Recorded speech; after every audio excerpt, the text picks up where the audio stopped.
وليه المشهور، أشهد أن لا إله إلا الله وحده لا شريك له تعظيما لشأنه، وأشهد أن محمدا عبده ورسوله ونبيه وصفيه وخليله صلى الله عليه وسلم تسليما. أما بعد، إخواني في الدين، أحبني وأحبكم الله.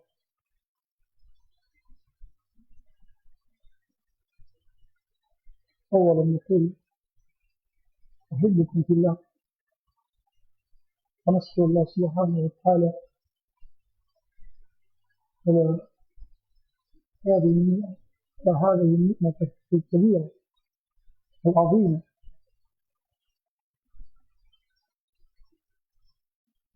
الحمد لله الذي يسر لي من نزولكم في هذا الدار المبارك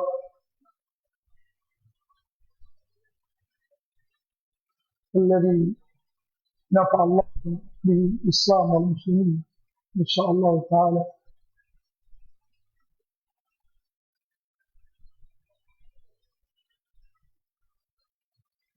Kita bersyukur dan memuji Allah Subhanahu wa Ta'ala atas nikmat yang agung ini. Allah Subhanahu wa Ta'ala mempertemukan kita di tempat yang mulia ini, di pondok yang insyaallah diberkahi ini. Semoga Allah Subhanahu wa Ta'ala senantiasa menjadikan pondok ini dan para santrinya, para pengajarnya, dan orang-orang yang ta'awun di dalamnya bermanfaat untuk Islam dan kaum muslimin. Innahu walidzalika alqadir alaih.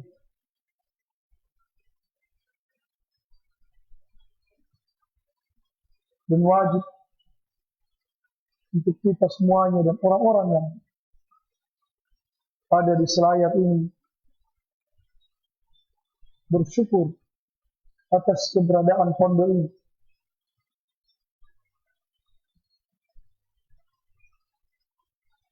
Dan nikmat ini akan ditanyakan pada hari kiamat. Tsumma latus'alunna yawma idzin 'anil na'im. Kemudian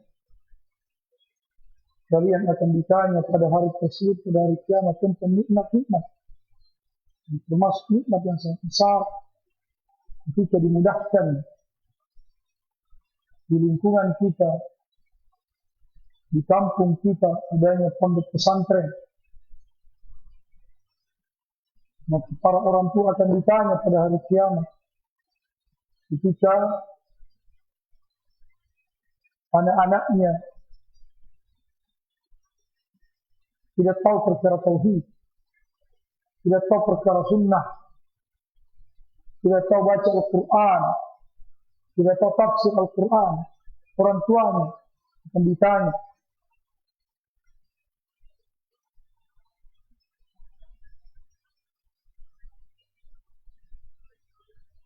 Terlebih lagi ketika di lingkungan tersebut sudah ada pondok pesantren yang mengajarkan tauhid dan sunnah. Maka bentuk kesyukuran dan adanya pondok pesantren,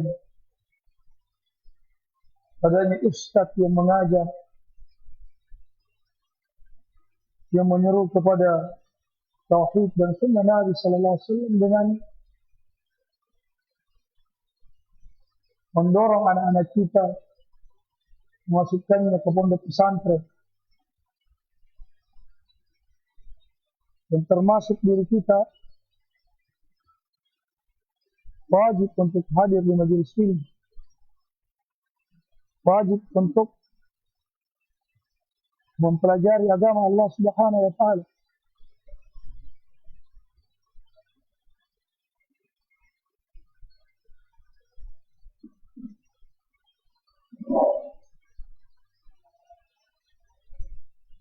Maka nikmat ini, adanya pondok pesantren di tempat ini,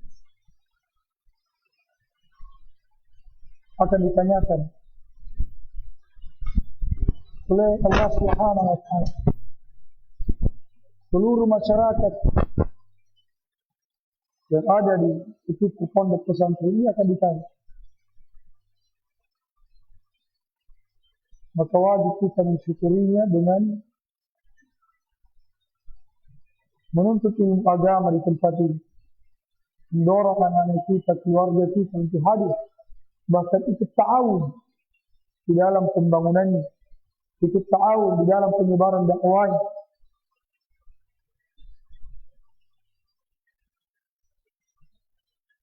Dan ini adalah sebaik-baik pahala jariah, sebaik-baik pahala jariah.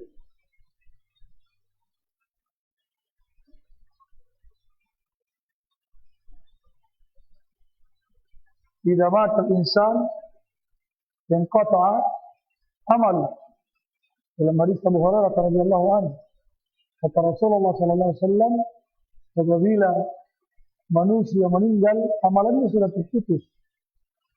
Sudah tidak bisa lagi sholat, tidak bisa lagi puasa. Ya. Sudah selesai. Kecuali 3 perkara. Sadaqatun jariyah, wal ilmu yuntafa'u bih, wa waladun salih alladhi yad'u lahu. Sedekah yang bermanfaat, terus mengalir manfaatnya. Kemudian ilmu yang bermanfaat, ilmu yang bermanfaat. Kemudian anak soleh yang mendoakannya. Maka orang yang menyalurkan hartanya di jalan Allah Subhanahu wa taala itu bisa tergabung 3 poin tadi. Ya. Dia sedekahkan hartanya di jalan Allah Subhanahu wa taala, yang mana tempat tersebut melahirkan ilmu, membuahkan ilmu, dan di jalannya banyak anak-anak. Ya, mereka akan senantiasa mendoakan orang yang bersedekah tersebut. Apakah doa secara lisan ataupun doa ibadah, doa masalah ataupun doa ibadah, maka didapatkan semuanya. Maka seafdal ya, sedekah sumbangan adalah yang disalurkan ke pondok-pondok pesantren, markis penuntut ilmu yang di dalamnya mengajarkan Al-Quran dan Sunnah di atas manhaj salaful ummah.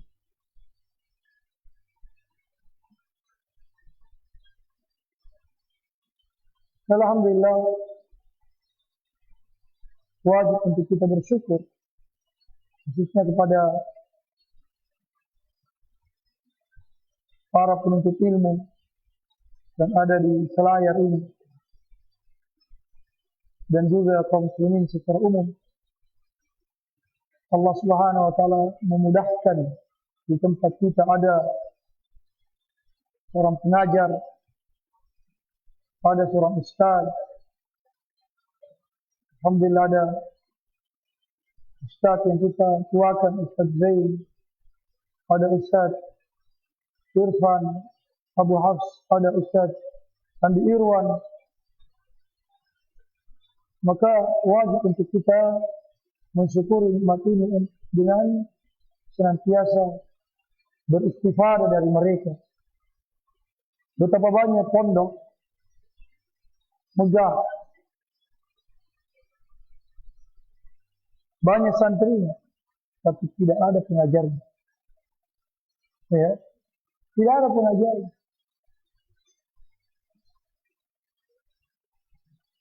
Ada pengajarnya, tapi ya dipaksakan. Belum bisa baca kitab. Tajwidnya juga belum bagus.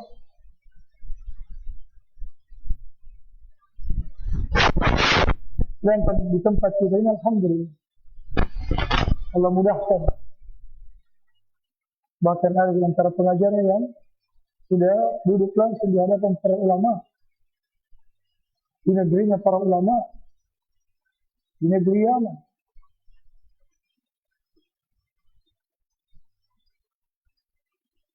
Dan juga alhamdulillah semoga ini pertanda keberkahan dari Allah Subhanahu wa taala.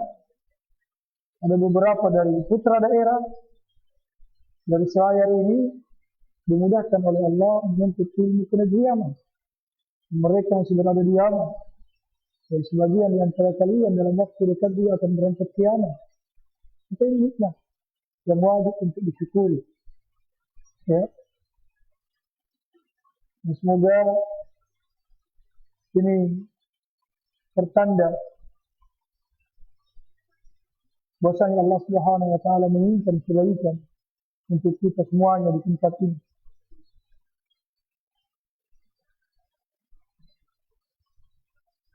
Karena Nabi sallallahu alaihi wasallam bersabda, "Man yuridillahu khairan yufaqihuhu fid din." Siapa yang Allah inginkan kebaikan, maka Allah akan fahamkan dia agama. Dan selama ada pondok pesantren, ada majelis ilmu, ada ustaz yang menyeru kepada tauhid dan sunnah Nabi sallallahu alaihi wasallam, maka insyaallah di tempat tersebut akan senantiasa diberkahi oleh Allah Subhanahu wa taala. Kalau kita melihat negeri Yaman itu, jamaah sekalian, ya, apalagi di daerah selatan,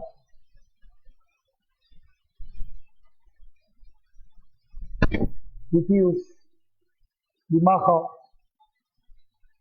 dan beberapa markis, itu kalau bukan karena ini orang tidak mau tinggal di sana. Lalu Syekh Abdul Rahman rahimahullah taala, waskan Allah fi fasilitas. Beliau membangun markis di Tius ini, ya, tidak ada satu pun rumah, tidak ada satu rumah, padang pasir. Yang kadang cuacanya sampai 50 derajat,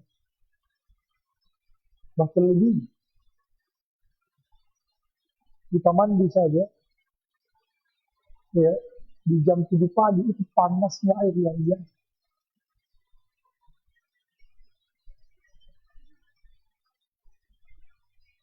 Kami dulu waktu mondok di sana, tidurnya di bawah kipas.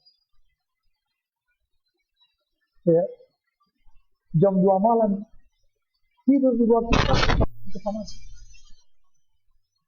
Saking panas. Subhanallah.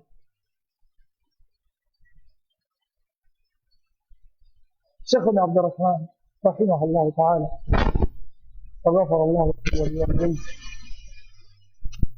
datang membangun pondok di tempat tersebut.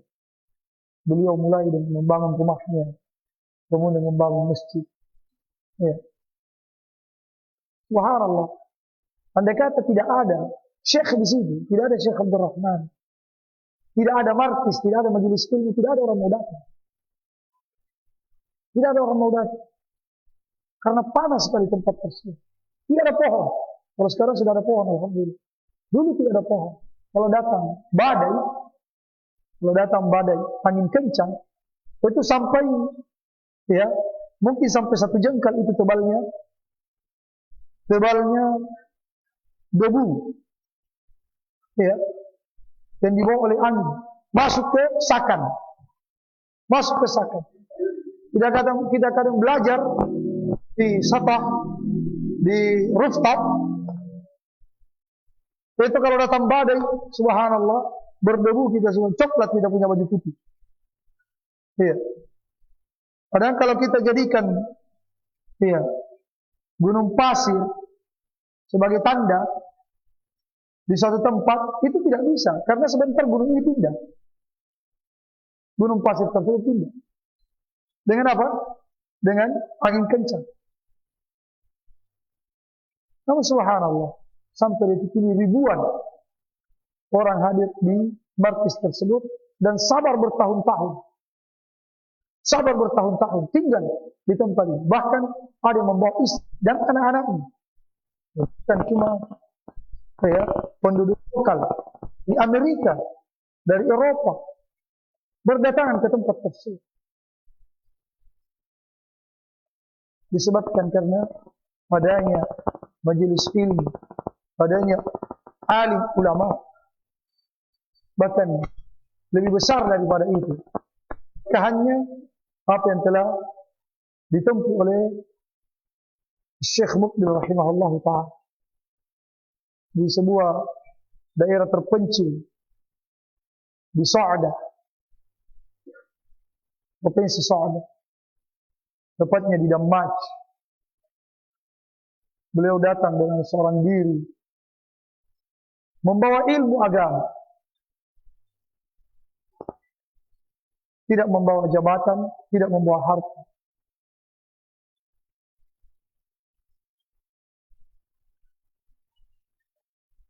Beliau mengajarkan di tempat terpencil tersebut, di tengah-tengah lembah, ilmu tauhid.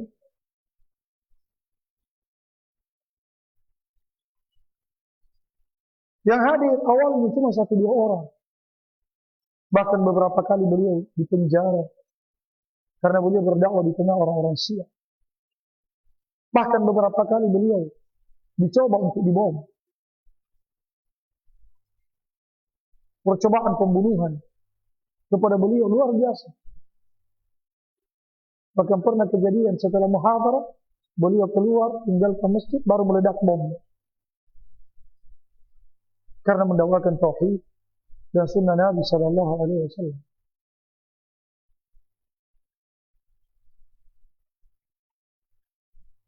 Namun berkat keberkahan dakwah beliau,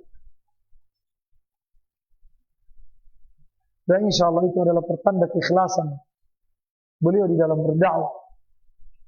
Ahsibu dzalika wallahu hasib. Wala uzakki 'ala Allah ahada. Berdatangan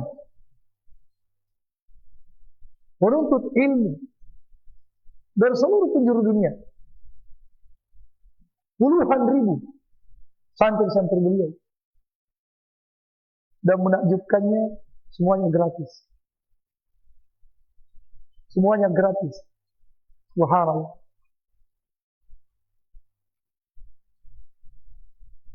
Dan keberadaan kita di tempat ini dan kita mengenal sunnah di tempat ini itu tidak lepas dari keberkahan dakwah beliau. Syekh Mukbil rahimahullah ta'ala dan Syekh Abdul Rahman rahimahullah ta'ala. Syekh Abdul Rahman meninggal di umur yang masih sangat muda, di umur 40-an. Ya. Belum sampai 50 tahun kalau tidak salah umur beliau. Beliau dibunuh dalam keadaan dizolimi. Dalam keadaan dizolimi. Ketika beliau keluar dari rumahnya sambil menenteng kitab Tafsir As-Sa'di dalam keadaan beliau berwudu, siap-siap untuk salat zuhur dan mengajar Tafsir As-Sa'di. Ya, setelah salat zuhur beliau diberondong senjata oleh orang yang zalim.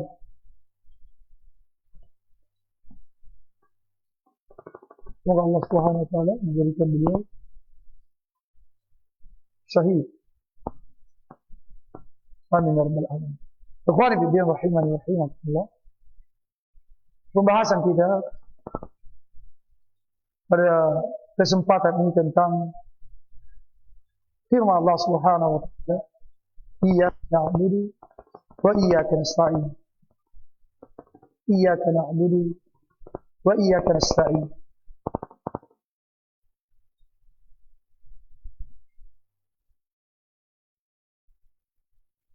hendaknya kita mentadabbur dan merenungi ayat ini jemaah sekalian, karena begitu banyak faedah yang ada di dalamnya yang bisa kita ambil manfaat.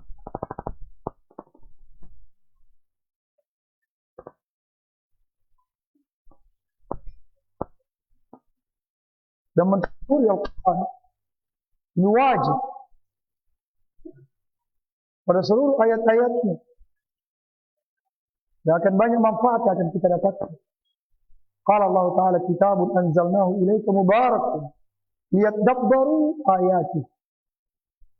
Kitab Al-Quran kami turunkan kepadamu yang penuh dengan keberkahan. Tujuannya liyadabbaru, agar mereka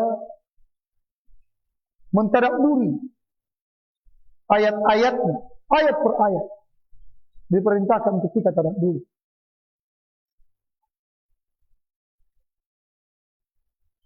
Orang yang tidak mentadabburi Al-Quran itu dianggap seperti orang yang terkunci hatinya.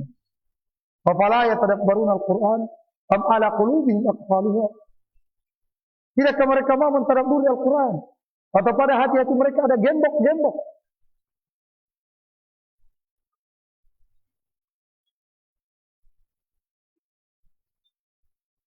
Qala Allah Ta'ala, wa dzakir fa inna dzikra tanfa'ul mu'minin. Berikanlah peringatan. Fa inna dzikra, karena sesungguhnya peringatan itu bermanfaat bagi orang-orang yang beriman. Dan sebaik-baik peringatan adalah Al-Quran, kalam Allah. Kalau ingin mengingatkan orang, maka menggunakan Al-Quran. Ya, itulah yang paling utama, yang paling afdal. Wa dzakir,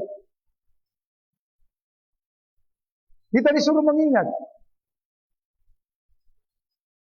disuruh menggunakan akal sehat kita.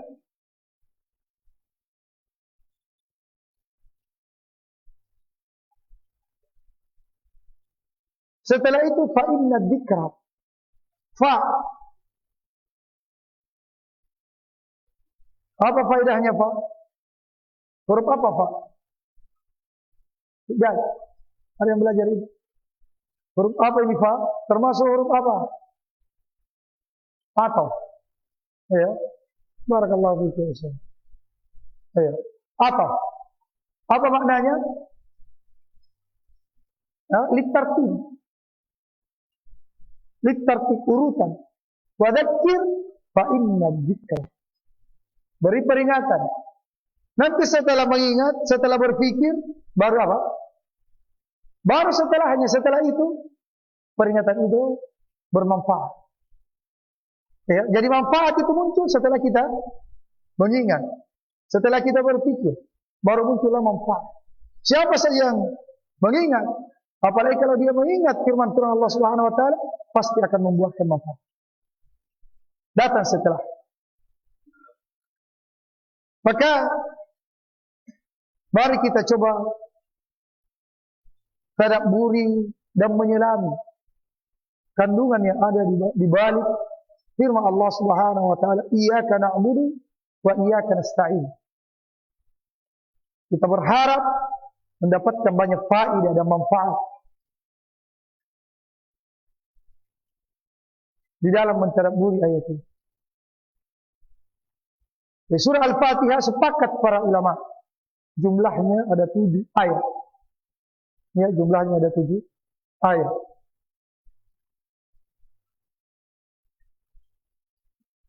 Kemudian iyyaka na'budu wa iyyaka nasta'in, itu ada pada ayat keempat.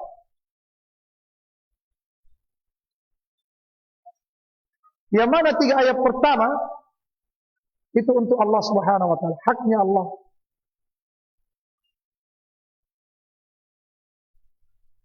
Dan 3 ayat terakhir itu haknya makhluk.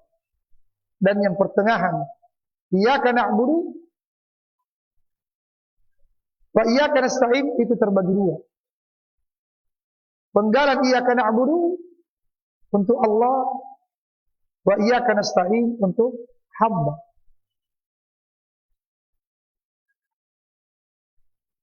Maka alhamdulillahirabbil alamin, arrahmanir rahim, maliki yaumiddin. Itu semua pujian,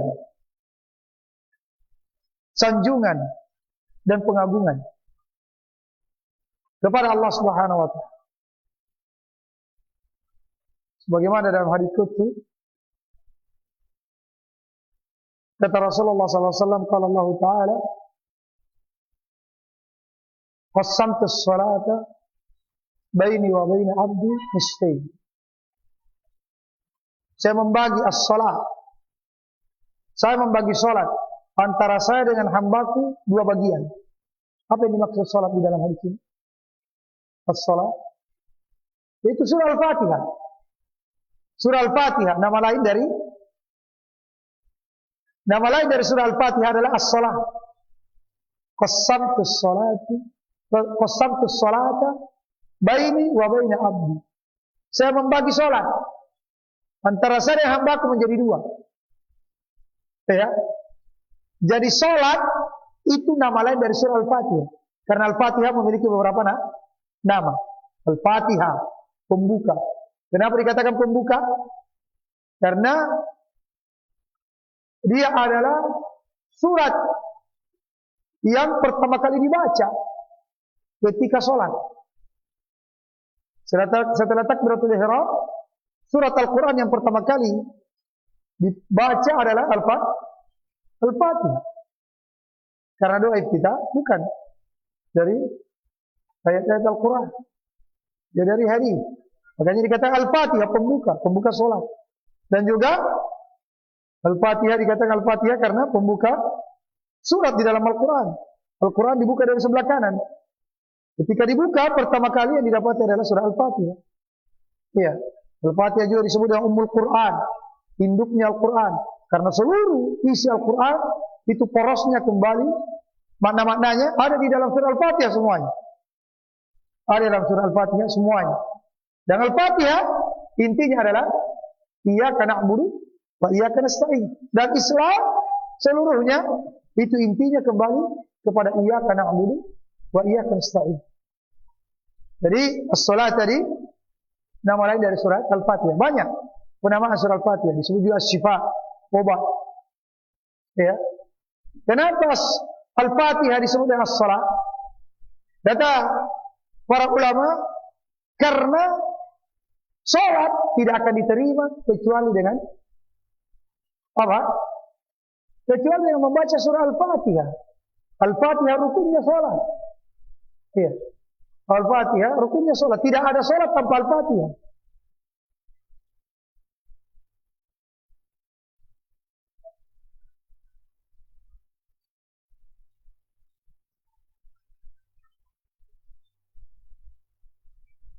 Maka di dalam hadis qudsi tadi Allah berfirman, "Qassamtu as-salata baini wa baina 'abdi nisfain."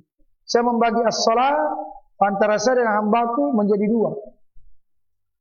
Idza qala 'abdi alhamdulillahirabbil alamin, qala Allah taala hamadani 'abdi.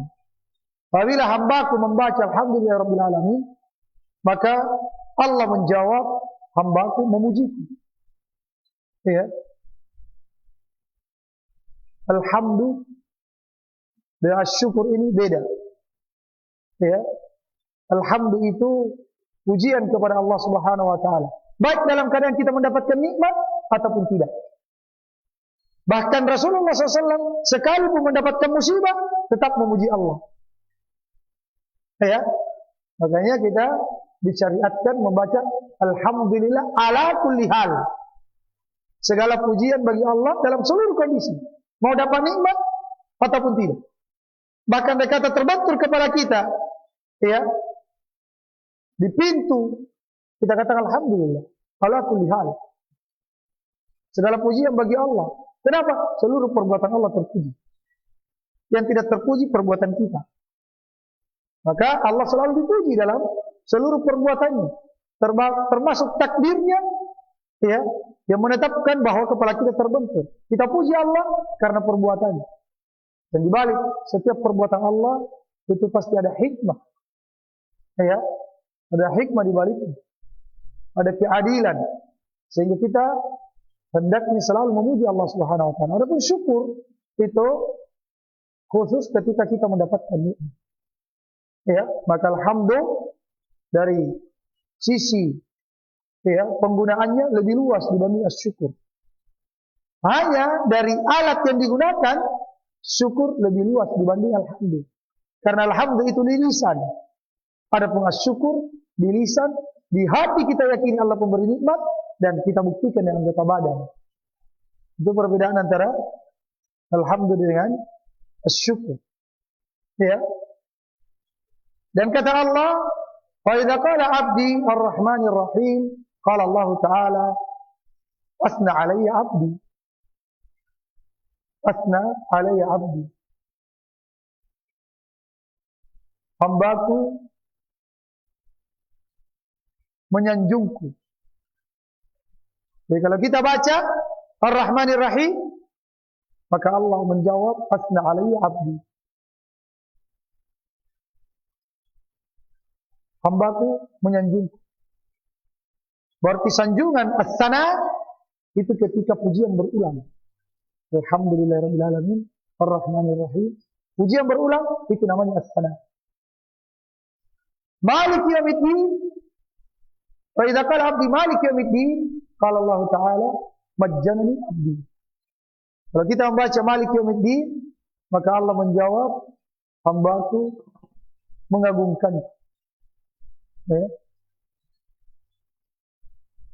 Dan di sini juga faedah bantahan kepada orang-orang Asy'ariyah.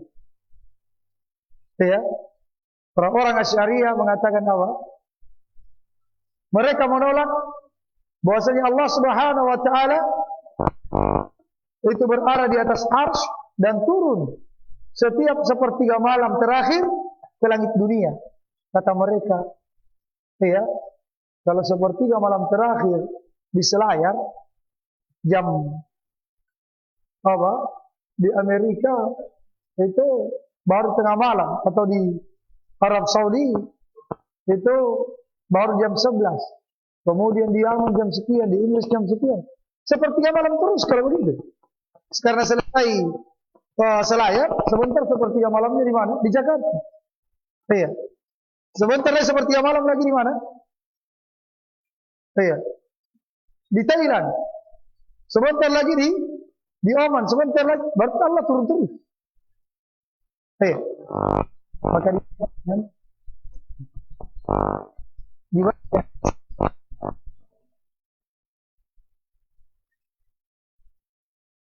bahwa dalam satu waktu berapa banyak orang yang baca Al-Fatihah? Mungkin jutaan dalam satu waktu. Apa kita kemudian menolak hadis ini? Kita katakan, kalau ini baca Allah jawab di sini. Terus bagaimana dengan di sini? Yang baca juga Alhamdulillahirabbil alamin. Yang baca Maliki yaumiddin di sini bagaimana? Kenapa terjadi kesesatan demikian sampai menolak sifat-sifat dan nama-nama Allah Subhanahu wa taala? Karena ketika membahas tentang nama-nama dan sifat Allah, yang dia pikirkan adalah makhluk. Jadi yang sebenarnya musyabbihah mereka. Sebenarnya musyabbihah adalah mereka. Mereka yang menyamakan Allah dengan makhluk. Para ahli sunnah tidak pernah menyamakan. Ya. Namun justru mereka yang melemparkan kesesatan itu kepada ahli sunnah. Mereka mengatakan kita ini musyabbihah, mujassimah, menyamakan Allah dengan makhluk.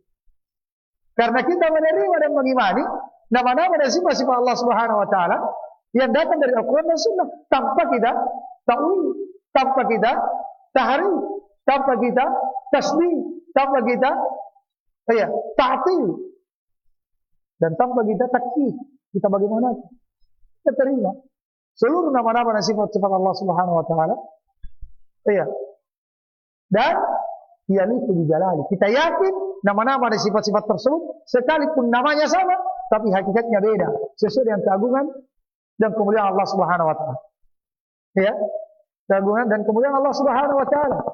Karena Allah berfirman, "Laisa kamitslihi syai' wa huwas samiul basir." Allah tidak serupa dengan sesuatu apapun, tapi Allah memiliki sifat dan nama As-Sami' Al-Basir. Iya. Maka sebenarnya yang mujassimah, yang musyabbihah mereka. Karena tidak sampai pada tingkatan Asy'ariyah atau tidak sampai pada pemahaman Asy'ariyah atau pemahaman Mu'attilah menolak apakah keseluruhan atau sebagiannya. Ya. Dari nama-nama dan sifat-sifat Allah Subhanahu wa taala kecuali pendahuluannya adalah musyabbihah. Jadi seluruh Mu'attilah pasti musyabbihah. Seluruh yang menolak ya, sifat-sifat Allah Subhanahu wa taala itu karena dia dahulu dengan musyabbihah. Dia samakan Allah dengan makhluk. Ya. Akhirnya enggak mungkin Allah turun ke langit bumi. Enggak mungkin. Akhirnya dia apa? Dia tolak nama-nama dan sifat-sifat Allah Subhanahu wa taala. Karena awalnya muncul dari tasbih, menyamakan Allah dengan makhluk. Jadi hadits qudsi dari bantahan untuk mereka. Iya. Kemudian ketika sampai pada iyyaka na'budu wa iyyaka nasta'in. Iya. Maka iyyaka na'budu itu untuk Allah. Wa iyyaka nasta'in itu untuk kita. Maksudnya iyyaka na'budu itu haknya Allah. Sesungguhnya hanya kepada Allah kami beribadah. Wa iyyaka nasta'in dan hanya kepadamu kami meminta pertolongan. Itu hak apa haknya manusia? Haknya manusia, haknya hamba. Iya. Maka dari susunan ini, dari tertib ini jelas wajibnya kita mendahulukan haknya Allah dibanding haknya makhluk. Ya. Dahulukan dulu haknya Allah. Iyyaka na'budu, kami beribadah kepadamu. Baru wa iyyaka nasta'in, kami meminta hak. Ya. Meminta pertolongan kepadamu. Dahulukan haknya Allah Subhanahu wa taala dibanding haknya kedua orang tua, dibanding haknya diri kita pribadi. Ibadah dulu, dahulukan kepada Allah. Ya. Baru hak-hak kita. Di dalam mencari rezeki, rezeki itu hak kita. Tapi ketika bertepatan dengan haknya Allah azam berkumandang, tinggalkan. Ada perintah dari atasan di kantor, perintah orang tua, bertentangan dengan haknya Allah, dahulukan haknya Allah. Ya, dahulukan haknya Allah Subhanahu wa taala. Orang tua kita menyuruh kita melakukan hal-hal yang di dalamnya mengundang kemurkaan Allah. Di dalamnya ada dosa dan maksiat, meninggalkan kewajiban atau melakukan larangan, maka tidak katakan minta maaf. Dengan cara yang lembut, dengan cara yang hikmah, saya dahulukan haknya Allah Subhanahu wa taala. Haknya Allah untuk saya ibadahi, haknya Allah untuk saya taati. Jalankan perintahnya dan jauhi larangannya. Ya. Iyyaka na'budu, hanya kepadamu kami beribadah. Wa iyyaka nasta'in, dan hanya kepadamu kami memohon pertolongan. Dan di antara faedahnya, ikhwani fiddin, ya, bahwa iyyaka na'budu di sini iyyaka apa i'rabnya? Sama. Nah, maf'ul bi apa? Muqaddam. Maf'ul bi muqaddam. Ya. Objek yang didahulukan. Sedangkan dalam susunan, objek seharusnya di mana? Subjek, predikat, objek. Berarti di belakang. Kaidah. Ma yastahiqu at-ta'khir fa yuqaddam. Ma yastahiqu at-ta'khir fa yuqaddam yufidu al-hasr. Ya, yufidu al-hasr wal ihtimam. Apa yang haknya diakhirkan, tiba-tiba didahulukan. Ya, tiba-tiba didahulukan penyebutannya. Padahal haknya dia di mana? Di belakang. Itu menunjukkan apa? Pembatasan. Dan pentingnya perkara.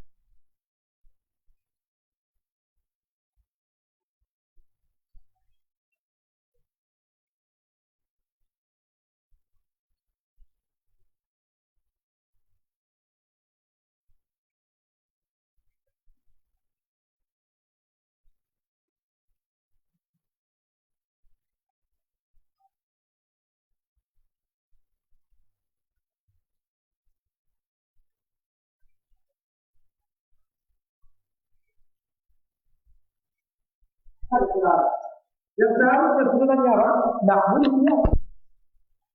Na'budu iyyaka. Dan itu sangat jauh beda maknanya. Na'budu iyyaka, kami beribadah kepadamu, itu bukan tauhid.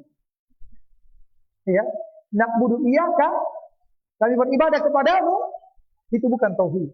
Kenapa? Karena tidak bermakna pembatasan. Bisa saja kami beribadah kepadamu, kami juga beribadah kepada selainmu. Iya.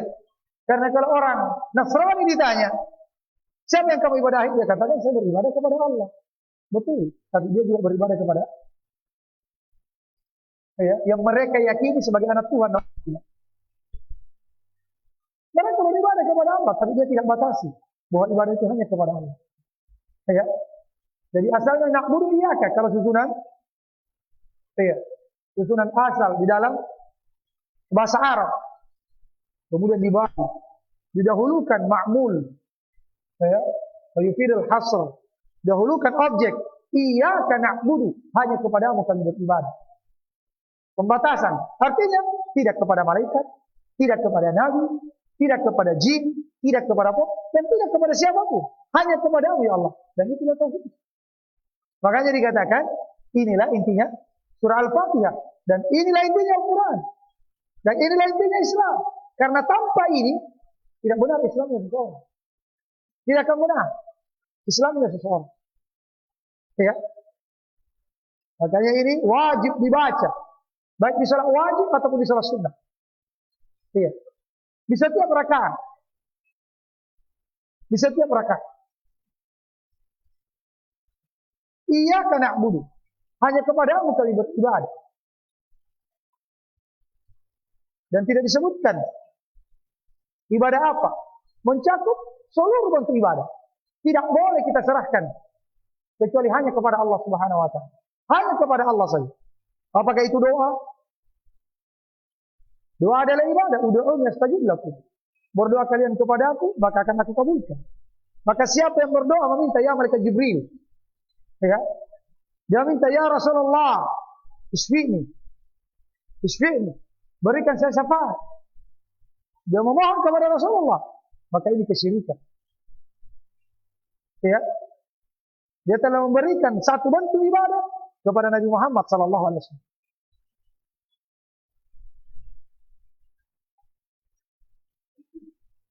Iyyaka na'budu,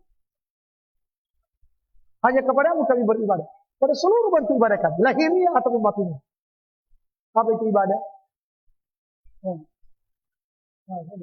Ismun jami' likulli ma yuhibbu Allah wa yardahu min al-aqwal wal af'al adh-dhahirah wal batin. Kata Syekhul Islam Ibnu Taimiyah, ibadah adalah kalimat yang universal. Ya, mencakup segala sesuatu yang Allah cintai dan Allah ridai. Bagaimana kita tahu Allah cintai dan Allah ridai? Ketika diperintahkan di dalam Al-Quran, diperintahkan di dalam hadis, atau dipuji orang yang melakukannya, diancam orang yang meninggalkannya, dijanji dengan pahala. Ya, berarti itu semua ibadah itu. Ya. Apakah ucapan seperti dakwah, mengajarkan ilmu agama, zikir, doa,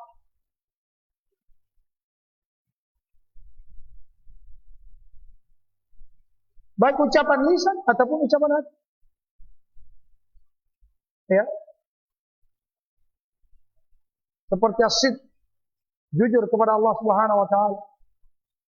Ya. Wa tasdiq, membenarkan apa yang datang dari Allah dan Rasul. Ataupun af'al. Ya. Perbuatan-perbuatan yang lahir ataupun yang batin. Salat, puasa, menyembelih. Ya, menyembelih adalah ibadah. Maka orang yang mengucapkan iyyaka na'budu, ya, seharusnya tidak lagi menyembelih di tempat-tempat keramat. Tidak lagi menyembelih untuk selain Allah Subhanahu wa taala.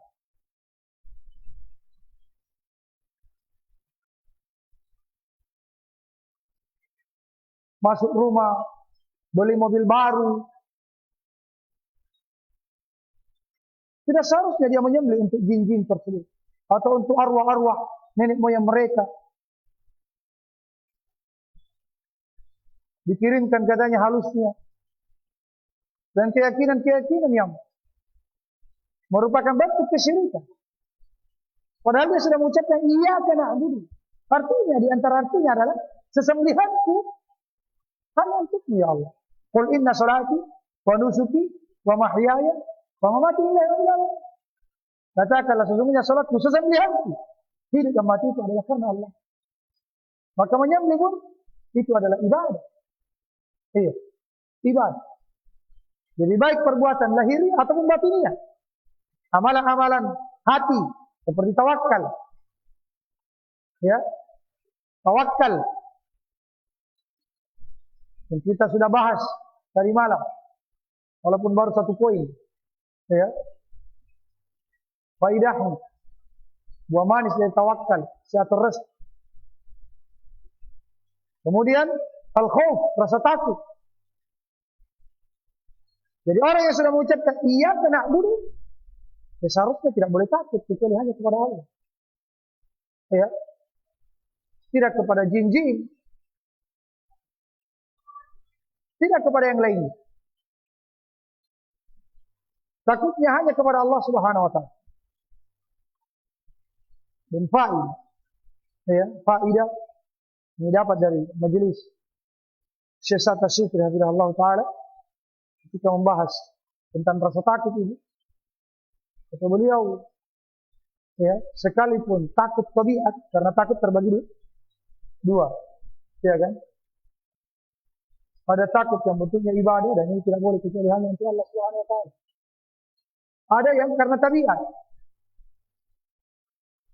Ada yang karena tabiat. Nah, takut tabiat ini seperti apa? Takut kepada harimau. Iya. Atau ada yang berani sama harimau. Nah, mau jadi tukang gosok giginya harimau. Jadi 10 juta. Ya, takut kepada harimau, iya kan? Takut kepada singa, takut kepada ular, itu tabiat. Jadi kata beliau, ya, orang yang sempurna tauhidnya, dia tidak takut pada zatnya harimau, bukan kepada harimau yang dia takut, bukan kepada terkamannya, bukan kepada ularnya, bukan kepada orang gilanya yang sedang bawa parang, ya, tetapi dia takut kepada Allah. Jangan sampai Allah kasih izin kepada harimau tersebut untuk menerkamnya. Jangan sampai Allah kasih izin kepada ular tersebut untuk menggigitnya. Jangan sampai Allah kasih izin kepada orang gila itu melemparkan parangnya.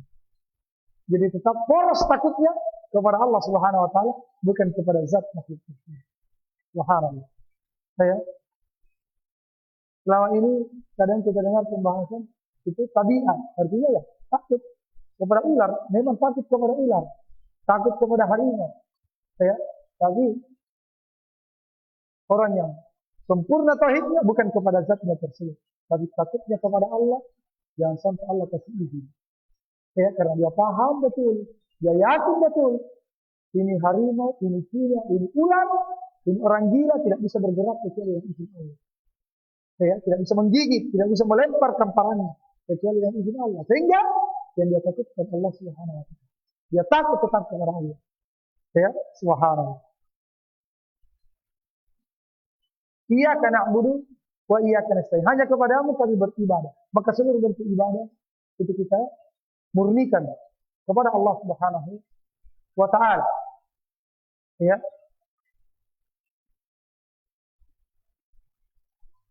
Wa iyyaka nasta'in. Dan hanya kepadamu kami memohon pertolongan. Faidahnya didahulukan ibadah, ya, ibadah dibanding al-isti'anah. Di antara faidahnya bahwa seseorang, ya, tidak disusulkan setelah penyebutan al-ibadah dan isti'anah disusulkan dengan permintaan tolong. Kenapa? Di antara faidahnya bahwa seluruh bentuk ibadah yang kita kerjakan tidak akan bisa terwujud kecuali dengan pertolongan Allah Subhanahu wa taala. Ya, kecuali dengan pertolongan Allah Subhanahu wa taala. saya mampu ceramah di sini. Ya, teman-teman sekalian, mampu mencatat, mampu mendengar, mampu memahami, mampu duduk, menuntut ilmu agama. Ya. Yang tukar lainnya mampu menggunakan alat-alatnya, tersebar ilmu agama. Maka itu hanya karena pertolongan Allah saja. Kalau bukan karena pertolongan Allah, tidak bisa. Jangankan duduk selama ini, bangun dari tidur kita tidak bisa. Ya, berjalan ke masjid kita tidak mampu. Makanya seluruh dan ibadah wajib kita memohon pertolongan kepada Allah. Dan tidak terwujud sebuah ibadah kecuali dalam pertolongan Allah. Makanya ketika seseorang mendengarkan azan, hayya 'alas shalah, hayya 'alal falah, ayo kita salat. Ayo kita meraih kemenangan. Jawabannya la haula wala quwwata illa billah. Tidak ada daya, tidak ada kekuatan kecuali dengan izin Allah. Kami yakin tidak mampu datang ke masjid, menjawab seruan azan, salat berjamaah di masjid kecuali dengan pertolongan Allah. Kita tidak bisa berpikir kecuali dengan pertolongan Allah. Ya. Makanya seluruh ibadah selalu didahului dengan apa? Dengan basmalah. Ibadah bahkan dalam urusan-urusan dunia sekalipun. Hal-hal yang positif. Kenapa? Karena di balik basmalah ada al-isti'anah. Ada permintaan tolong. Ada di mana? Bismillahirrahmanirrahim. Dari huruf ba. Dari huruf ba yang dikasrah. Bismillah. Ba di situ, ba al-isti'anah. Ba yang menunjukkan permintaan tolong. Ya, dengan menyebut nama Allah Subhanahu wa taala. Ya. Dan ini kaidahnya. Ikhwan fillah akan menghilangkan yang namanya riya. Puji. Ya. Kenapa? Karena dia tahu ibadah yang saya lakukan ini tidak bisa kecuali dengan pertolongan Allah. Maka setelah dia salam dari sholatnya, tidak ada perasaan bangga. Yang ada pujian dan kesyukuran. Ya, iyyaka na'budu wa iyyaka nasta'in. Hanya kepadamu kami beribadah dan hanya kepadamu kami meminta pertolongan. Kami yakin tidak mampu beribadah kepadamu kecuali dengan pertolongan. Ya, maka tidak sepantasnya kemudian kita riya, bangga diri. Ya, dengan ibadah yang kita lakukan sebanyak apapun dan sehebat apapun dakwah kita, ya, masjid yang kita bangun, ya, ilmu yang banyak kita pahami, yang banyak kita amalkan, sholat tahajud kita, sholat witir kita, sholat duha kita, zikir-zikir kita sebanyak apapun, salawat kita, puasa kita, sedekah kita, tidak ada yang perlu dibanggakan. Kenapa? Tidak bisa terwujud. Ya, sedikit pun dari ibadah itu kecuali dengan pertolongan Allah. Maka yang ada, yang lahir setelah kita melakukan ibadah adalah kesyukuran kepada Allah. Ya, pengagungan kepada Allah Subhanahu wa taala. Hilang riya, sum'ah, ujub. Iyyaka na'budu wa iyyaka nasta'in. Hanya kepadamu kami beribadah dan hanya kepadamu kami meminta pertolongan. Ya. Wa iyyaka nasta'in. Dan hanya kepadamu kami memohon pertolongan. Tidak disebutkan pertolongan apa. Ya. Sehingga menunjukkan umum. Menunjukkan umum. Dalam urusan agama ataupun dalam urusan dunia. Kita butuh pertolongan Allah Subhanahu wa taala. Makanya Rasulullah SAW mendidik sejak dini, ya, Abdullah bin Abbas radhiyallahu anhu. Ya, beliau masih gulam ketika itu, kurang lebih umur 10 tahun. Kata beliau, ya gulam, inni u'allimuka bi kalimat. Ya, wahai gulam, saya ingin mengajarkan kepadamu beberapa kalimat. Ihfadillah yahfadka. Ihfadillah tajidu tujah. Idza sa'alta fas'alillah. Wa idza ista'anta fasta'in billah. Apabila kamu minta, jagalah Allah, maka Allah akan menjagamu. Jagalah batasan-batasan Allah, ya, maka engkau mendapati Allah di hadapanmu. Itu Allah akan menuntunmu terus. Ya. Apabila kau minta kepada Allah. Apabila kau minta pertolongan, maka mintalah pertolongan kepada Allah. Minta pertolongan kepada Allah Subhanahu wa taala dalam seluruh urusan. Bukan cuma urusan yang berat. Ya. Dalam urusan-urusan sepele, kita memohon pertolongan kepada Allah. Karena tidak ada yang ringan kalau Allah Subhanahu wa taala tidak menolong kita. Akan menjadi berat. Menjadi berat. Sekalipun sekedar memasukkan benang ke dalam lubang jarum. Kadang orang sampai berjam-jam. Iya kan? Iya. Karena sampai berjam-jam kasih masuk benang ke dalam jarum.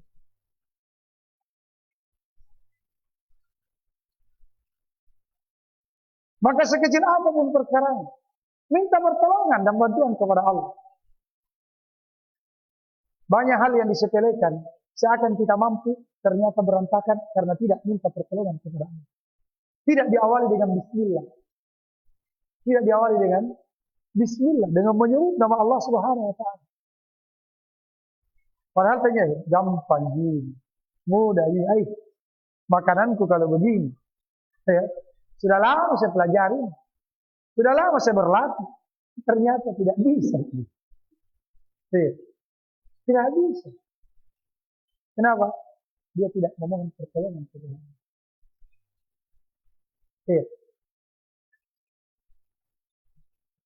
Maka mohon pertolongan Allah Subhanahu wa taala dalam seluruh kondisi, termasuk di dalam menuntut ilmu, di dalam memahami ilmu, di dalam mengamalkan ilmu, di dalam mendakwakan ilmu, butuh pertolongan.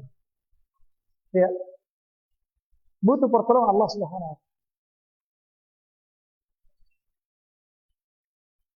Yang mulai futur, yang mulai malas, minta pertolongan kepada Allah. Di dalam sujud, di waktu-waktu mustajabah, minta tolong kepada Allah. Jangankan kita para nabi, ya, minta pemahaman, minta ilmu kepada Allah. Qur rabbi zidni ilma warzuqni fahma.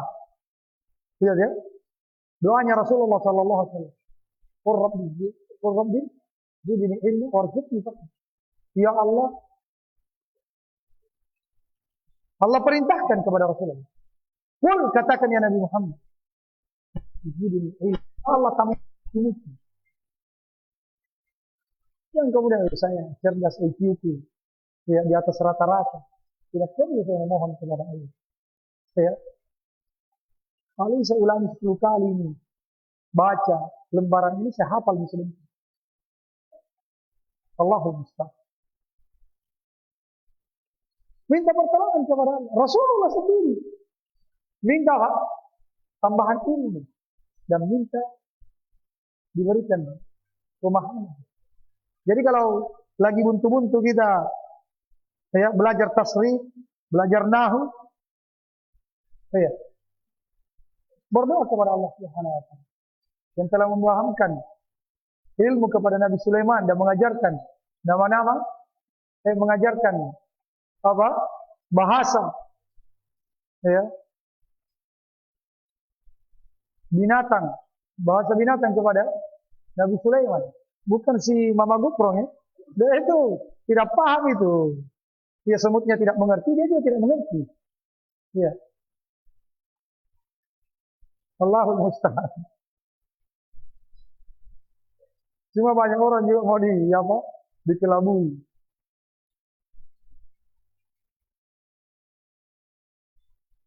Mohon kepada Allah Subhanahu wa taala pemahaman. Persuci. Terbata-bata bacaan Al-Quran, mohon kepada Allah. Apa pun itu. Ya. Mau menikah, mohon kepada Allah. Ya. Mau kiamat, minta kepada Allah. Wa iyyaka nasta'in, hanya kepadamu. Luar biasa ya para sahabat radhiyallahu anhum ajma'in. Saking sempurnanya tauhidnya kepada Allah. Ya. Dan di dalam mengamalkan ayat ini, iyyaka na'budu, hanya kepadamu kami meminta pertolongan. Sampai-sampai mereka ketika sudah di atas kendaraannya, jatuh cambuknya, dia tidak minta pertolongan kepada orang di sekitarnya. Dia turun ambil sendiri. Ya.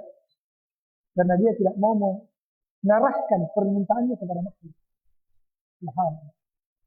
Ya.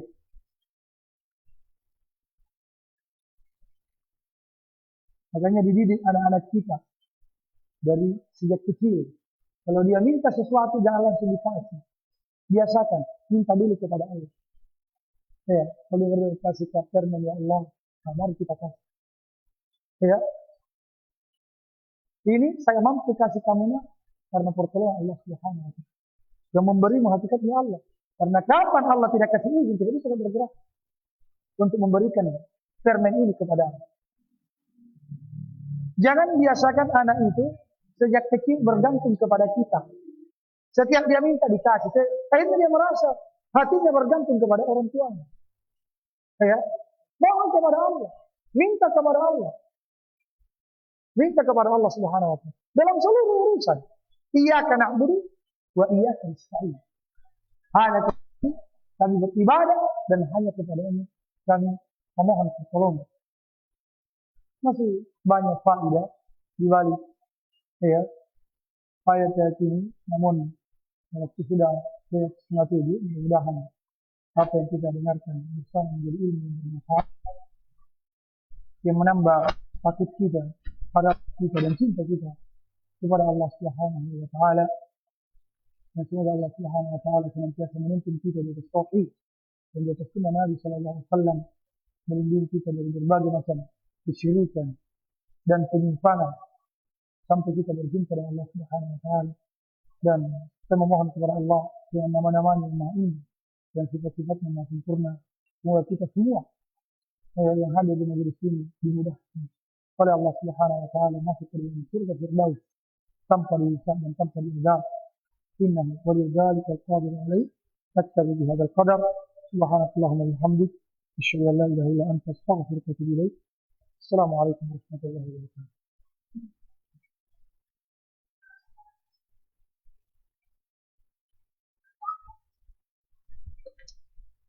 wabarakatuh.